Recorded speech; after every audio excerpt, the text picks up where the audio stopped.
Vamos estar lendo a palavra de Deus no Evangelho de Lucas, no seu capítulo 15.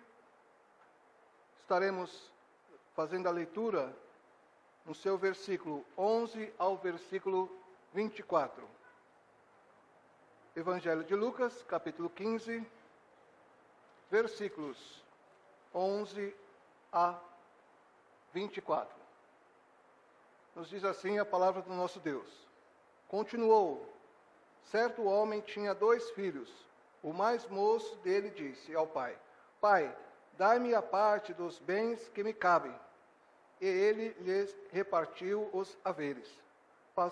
Passados não muitos dias, o filho mais moço, ajuntando tudo o que era seu, partiu para uma terra distante, e lá dissipou todos os seus bens, vivendo dissolutamente.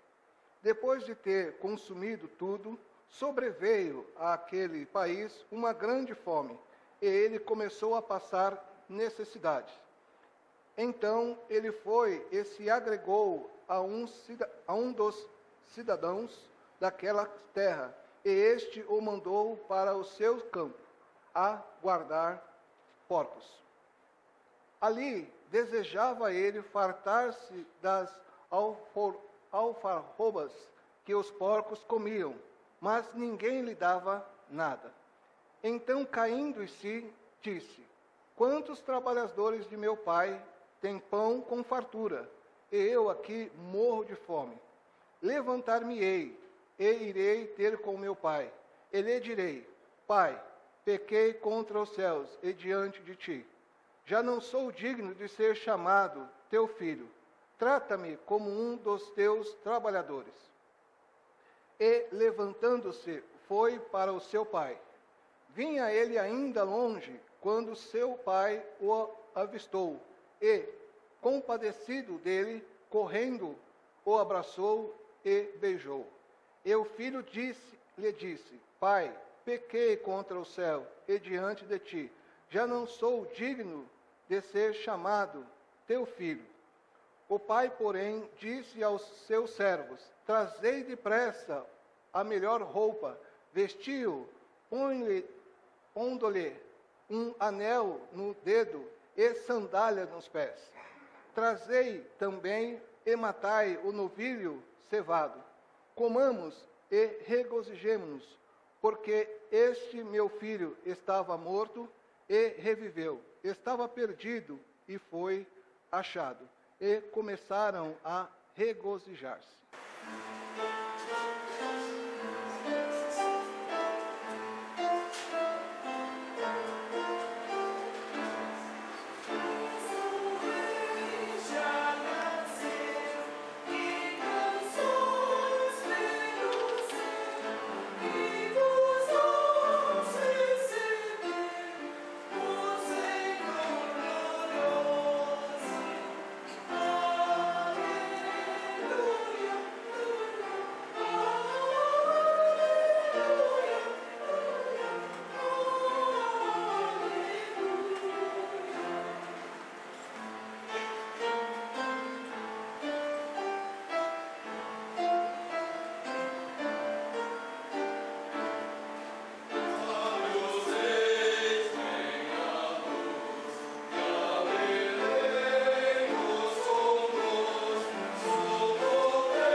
Mais uma vez, eterno Deus e Pai, diante da Tua graça e misericórdia nos encontramos, pedindo a Deus que o Senhor mesmo venha nos orientar, venha ser, ó Deus, a voz, ó Pai, neste momento, diante do Teu povo.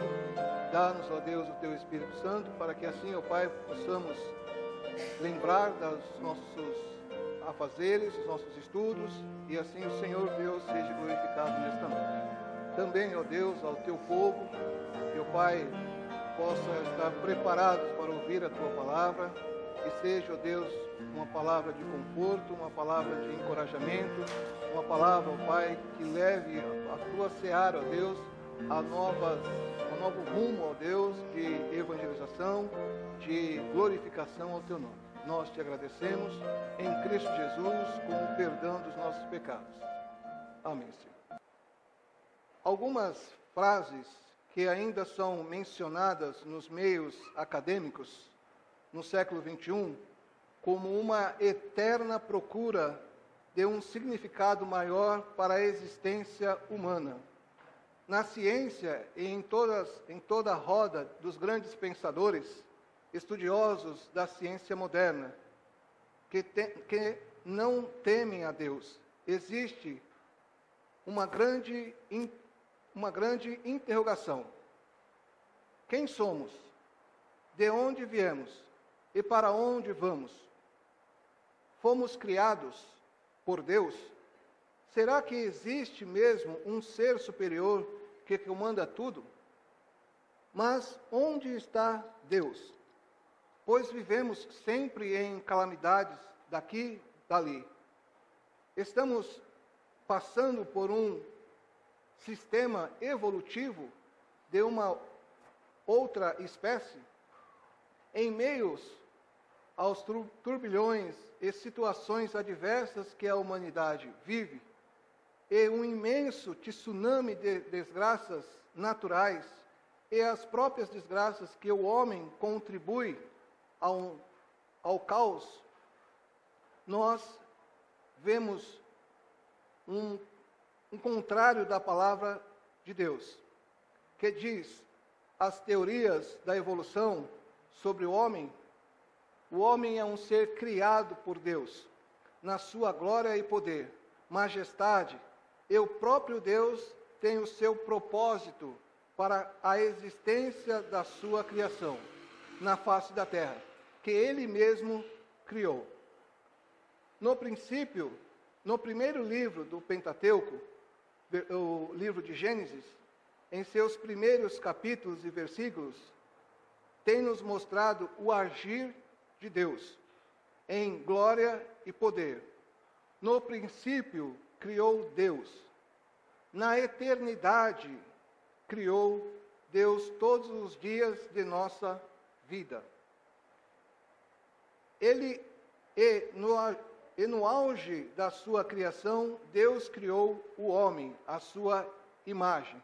Isso nós vemos em Gênesis capítulo 1, versículo 1, e também sobre a criação do homem em Gênesis capítulo 1, versículo 26 a 30. O salmista Davi, o rei Davi, reconhece o Deus Todo-Poderoso, Criador dos céus e da terra. Podemos ver em Salmos 139, versículos 16. Mas a grande questão que alguns pensadores de todos os tempos desprezaram o Deus Todo-Poderoso, Criador dos céus e da terra. E agora, o homem natural, no seu estado pecaminoso, necessita retornar a sua atenção e a sua vida fútil de viver com suas vãs filosofias, vãs sabedorias e vãs teorias a este Deus, e assim suplicar a Ele que revele os seus desígnios celestiais. Jesus declara que os seus desígnios, os desígnios de Deus, foram já revelados aos pequeninos e aos humildes de espírito. Nós vemos isso no Evangelho de Mateus, no seu capítulo 11, versículo 25. E quando o verdadeiro significado do seu ser e o seu propósito único na vida for revelado no Espírito Santo do próprio Deus, então o homem glorificará a Deus, pois essa é a vontade de Deus. O fim principal do homem, que vemos no nosso breve catecismo, na sua primeira pergunta, a sua resposta é glorificar a Deus e gozá-lo para sempre. Oremos. Eterno Deus, mais uma vez nós te agradecemos, ó Pai, e pedimos ao Senhor que a tua graça, o teu Santo Espírito, ó Deus, nos oriente nesse momento do estudo da tua palavra. Dá-nos, ó Pai, compreensão em nossos corações e mente. No teu Filho amado Jesus, com o perdão dos nossos pecados. Amém. O texto que lemos aos irmãos no Evangelho de Lucas, capítulo 15, do versículo 11 ao versículo 24, relata a parábola do filho pródigo.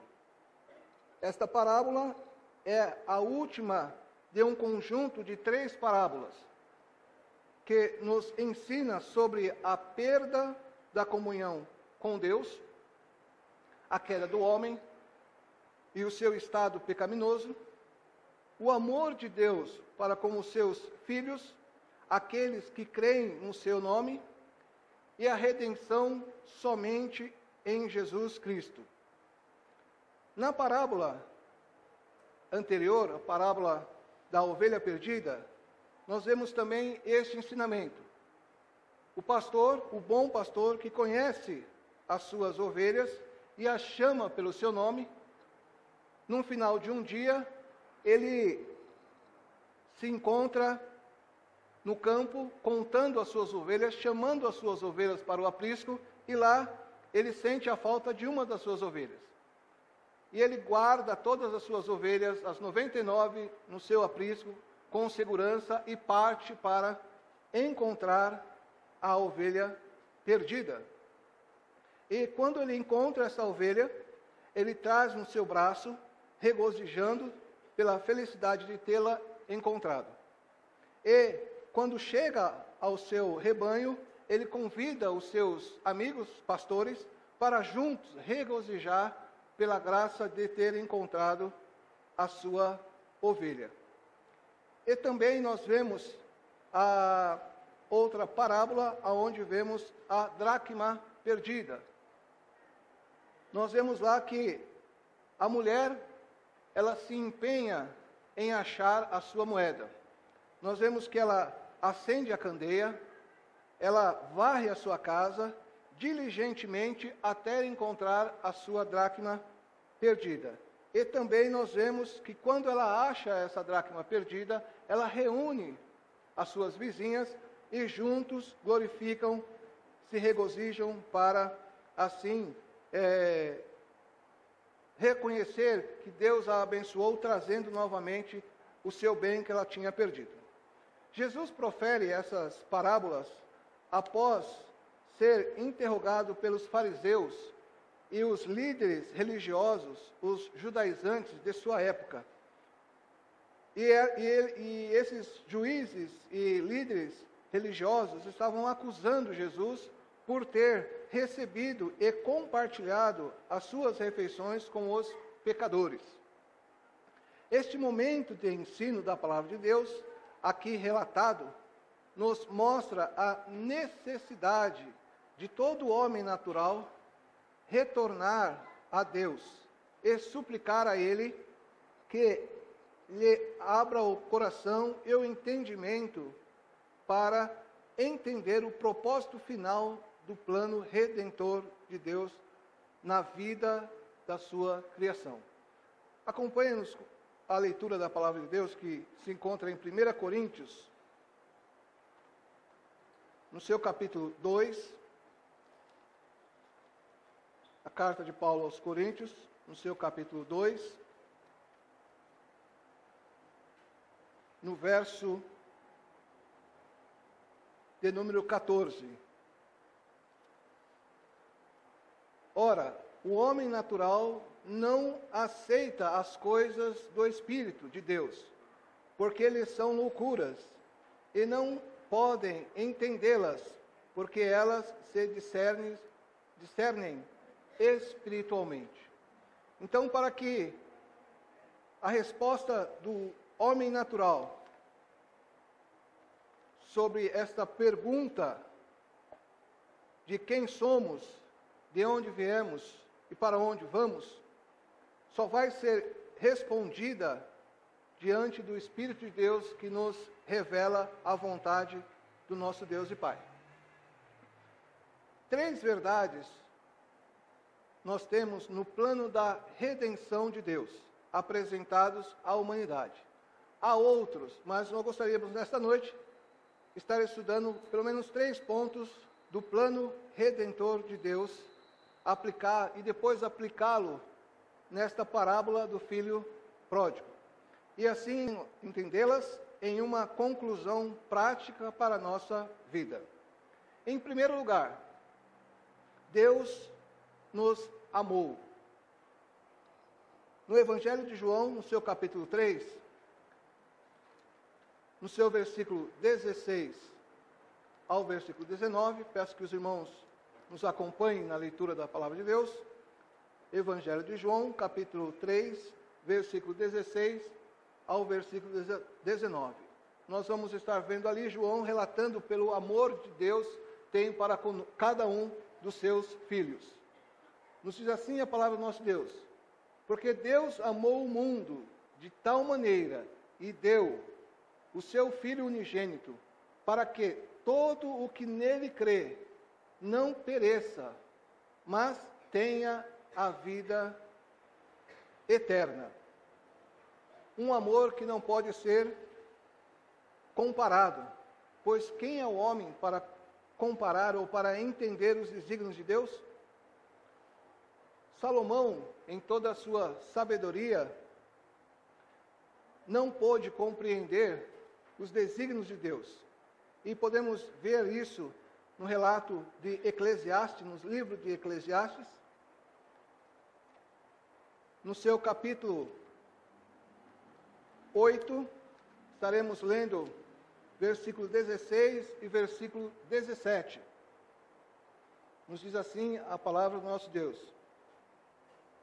aplicando-me a conhecer a sabedoria e a ver o trabalho que há sobre a terra, pois nem de dia nem de noite vê o homem sono nos teus olhos.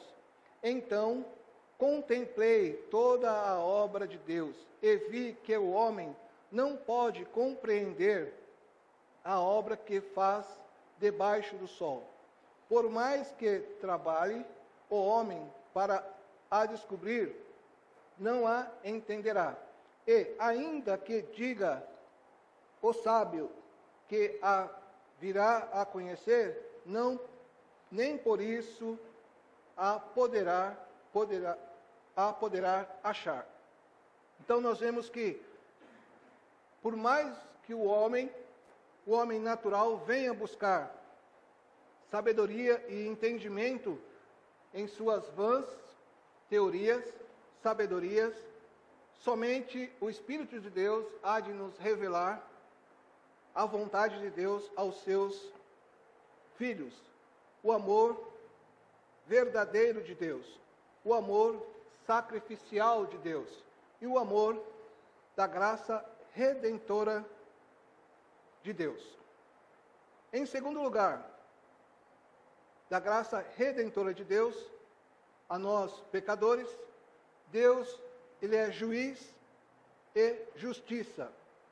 O apóstolo Paulo, também em sua carta aos Romanos, no seu capítulo 5, ele nos escreve, exortando ali os irmãos da igreja de Roma, no seu versículo 12, nos diz assim: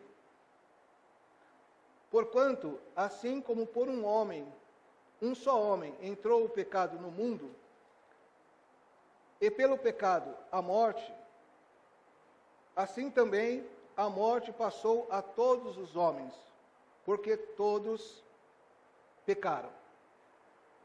E nesse ato pecaminoso que nos foi apresentado no Éden, o Senhor Deus, como juiz, há de nos julgar e há de trazer a sentença para a nossa desobediência. Não temos condições de saldar a dívida ou saldar a dívida em resgate nosso, mas Deus, em amor, glorioso amor, no seu propósito redentor, entregou o seu Filho, para assim pagar esse alto preço por nossa desobediência. O amor sacrificial. Vemos isso no relato que lemos, já no Evangelho de João, capítulo 3, no seu versículo 17, onde nos diz a sua palavra: portanto, Deus enviou o seu Filho ao mundo. Um amor sacrificial, dentro desse amor da graça redentora de Deus. A cruz de Jesus Cristo, que era nossa por mérito, o próprio Deus nos concede a graça da sua vitória. Paulo, em 1 Coríntios, no seu capítulo 5, versículos 55 a 57, 1 Coríntios, capítulo 15, versículos 55 ao versículo 57, nos relata essa vitória que o Senhor Deus nos concede mediante ao seu Filho amado Jesus. Nos diz assim a palavra do nosso Deus: onde está, ó morte, a tua vitória? Onde está, ó morte, o teu aguilhão? O aguilhão da morte é o pecado, e a força do pecado é a lei. Graças a Deus que nos dá a vitória por intermédio de nosso Senhor Jesus Cristo.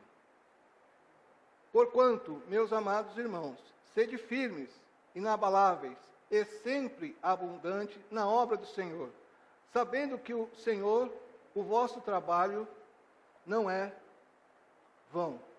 Então o Senhor Deus, em Cristo Jesus, concede a nós, homens pecadores, a vitória pelo seu Filho.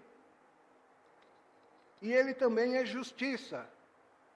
Somos justificados em Cristo Jesus. E essa justiça nos traz a graça de podermos novamente estar em acesso, em comunhão com Deus Pai. No mesmo livro que que Paulo, em Romanos, capítulo 3, versículos 21 a 26, Paulo nos mostra a justificação pela fé, não por obras, mas pela fé em Cristo Jesus. Nos diz assim a palavra do nosso Deus: mas agora, sem lei, se manifestou a justiça de Deus, testemunhada pela lei e pelos profetas, justiça de Deus mediante a fé em Jesus Cristo, para todos e sobre todos os que creem, porque não há distinção.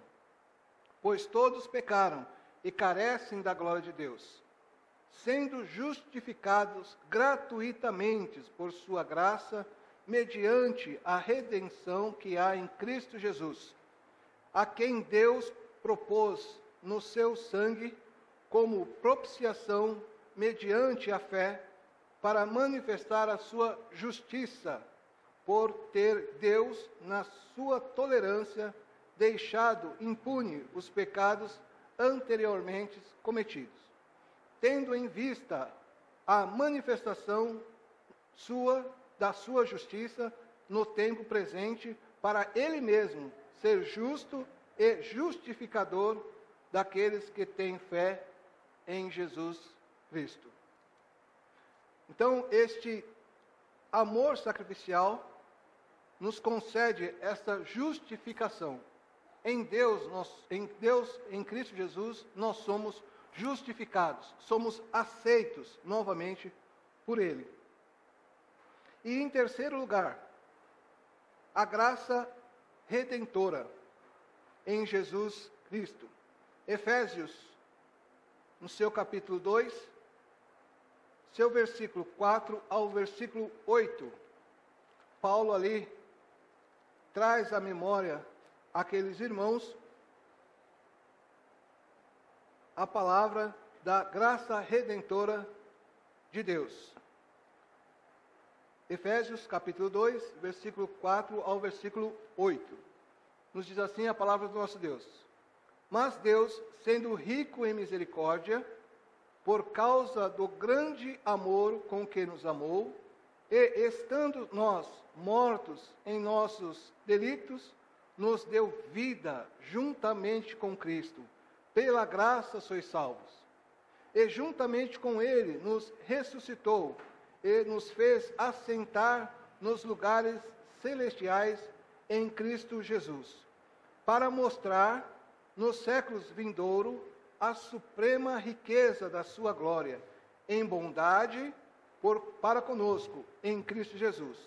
Porque pela graça sois salvos, mediante a fé. Isso não vem de vós, é dom de Deus. É a graça redentora que nos adota como filhos. Quando Cristo pagou o preço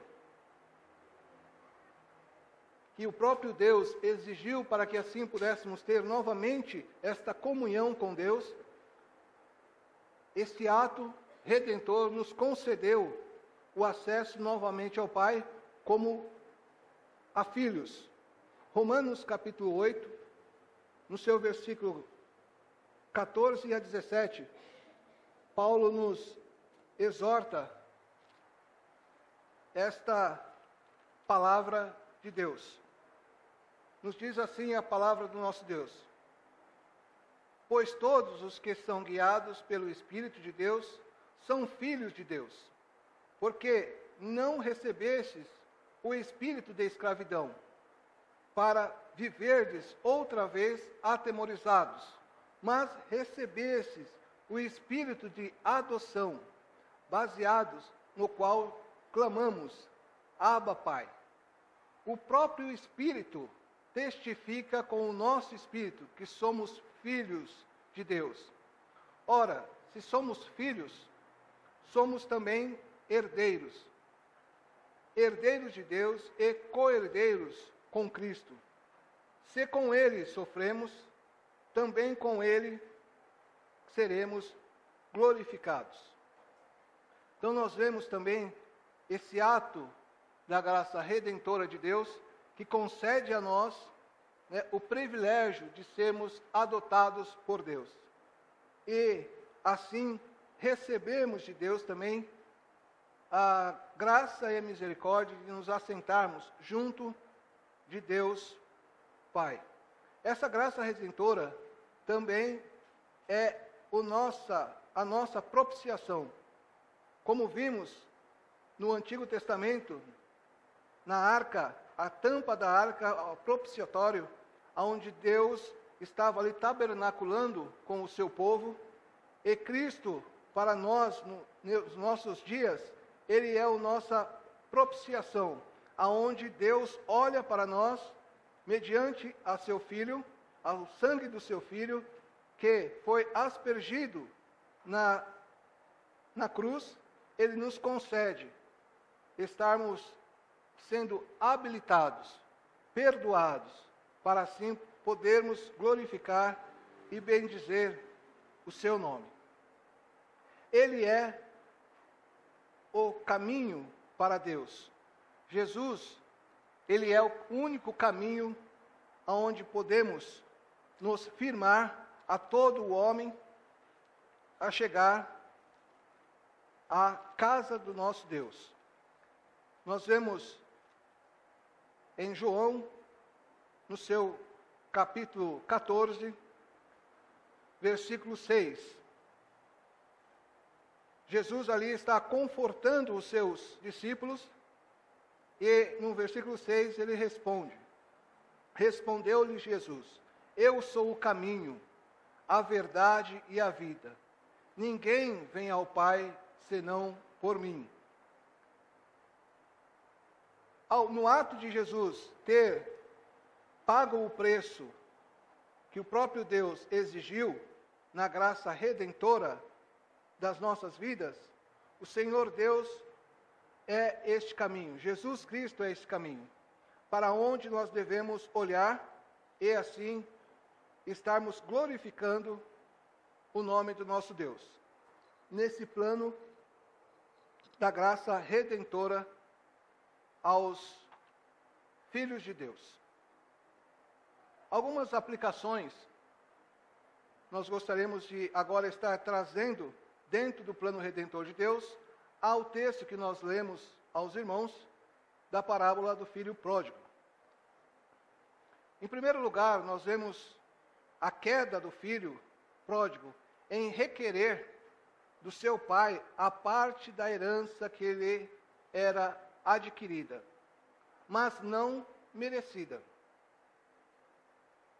Nós sabemos que a herança ela é repartida quando o seu administrador, o chefe da família, o pai ou a mãe, venha a faltar. E aí os filhos, cabe aos filhos, agora, num poder adquirido, estar administrando esses bens que os pais deixaram. E aqui nós vemos que o filho pródigo, ele não merecia, pelas suas atitudes, a herança do pai. Mas o pai entrega, assim, a sua parte que lhe cabe. Sabendo que esta atitude, que é relatada pelo filho, ele condena o seu pai à morte. Porque somente recebe a herança após a morte do seu pai. Mas também enxergamos um pai amoroso, guardando assim o retorno de seu filho em braços abertos. Em segundo lugar, um momento da vida desse filho pródigo, ele se depara com o seu estado pecaminoso, vivendo numa terra distante, e não mais com seus bens, porque ele já viveu dissolutamente, gastando tudo que o pai tinha adquirido, e ele agora cai dele as escamas dos seus olhos, aonde ele reconhece que estava em estado pecaminoso. E em terceiro lugar, ele lamenta esse estado em que caiu e toma uma grande decisão na sua vida, de voltar-se para o seu pai e ali confessar o seu erro. Agora gostaríamos de trazer, dentro da aplicação, a atitude do pai. O pai, ao ver o seu filho chegando de longe, ele corre ao seu encontro, de braços abertos, e o abraça e o beija, reconhecendo assim a sua paternidade por aquela pessoa que vem totalmente no estado calamitoso. O pai lhe dá roupas novas. Essas roupas novas representam o revestimento da justiça de Deus em Cristo Jesus. Também ele dá um anel no dedo, representando uma nova aliança da graça redentora de Deus. E também sandálias nos pés, representando a saída do estado de miséria ou da mendigância que o filho estava vivendo numa terra distante do lar paterno, como peregrino e forasteiros. Essa é nossa aplicação que gostaríamos de trazer do plano redentor de Deus para com a sua criação e também usando a parábola do filho pródigo para assim entendermos a ação que Deus ensinou àqueles homens fariseus e religiosos da sua época. Concluindo o nosso estudo nesta noite, diante do amor incomparável de Deus, um amor sacrificial, diante da graça redentora que nos foi proposta em Cristo Jesus, não somente anunciada, esta graça nos foi aplicada em nossas vidas, em nossos corações. Devemos agora viver em novidade de vida e proclamar a outros filhos pródigos que ainda se encontram longe da casa paterna do nosso gracioso e redentor Deus. Nós estamos iniciando um novo ano eclesiástico, aonde o nosso conselho está propondo novamente o mesmo tema, para que assim possamos evangelizar o nosso bairro, a nossa cidade, e assim juntos cumprimos o papel do ID. E que a graça e a misericórdia de Deus assim nos conceda nesse momento e em nossa vida, e o Espírito Santo de Deus aplique em nós o estudo desta noite e a sua palavra.